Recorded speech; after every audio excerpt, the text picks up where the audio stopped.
WIBTAH if I don't return to a museum to return headphone jack. So I'm in France and went to a museum 2.5H from where I'm staying. When I got there, I discovered that nothing has a description label and you have to download their app. On top of that, the app will only work if you have headphones connected. Otherwise, it won't even give a basic description.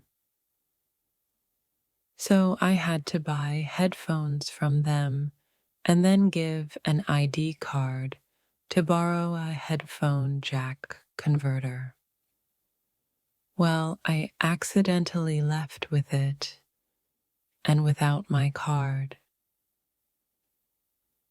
I'm only in France another 2 days and didn't want to lose most of a day.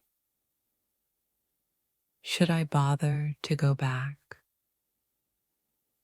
The ID doesn't cost much to replace, but I mean,